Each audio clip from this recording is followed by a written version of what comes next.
नवी दिल्लीहून एक मोठी आर्थिक बातमी समोर आली आहे. केंद्र सरकारने state bank of India, HDFC bank आणि बँक ऑफ इंडिया यासारख्या 15 मोठ्या बँकांना सोने आणि चांदी आयात करण्यासाठी विशेष परवानगी दिली आहे. ही परवानगी 1 एप्रिल 2026 ते 31 मार्च 2029 या कालावधीसाठी लागू राहणार आहे.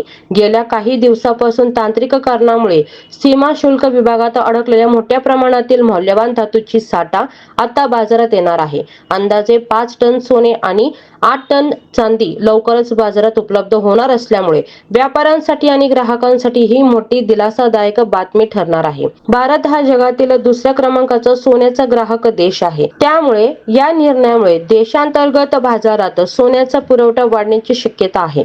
यामुळे दर स्थिर राहू शकतात किंवा काही प्रमाणात कमीही होऊ शकतात, अशी चर्चा सुरू झाली आहे. या निर्णयामुळे व्यापार तूट कमी होण्यास मदत होईल आणि रुपयालाही काहीसा आधार मिळू शकतो. मात्र याचा नेमका परिणाम बाजारावर काय होईल हे येणाऱ्या काळातच स्पष्ट होणार आहे.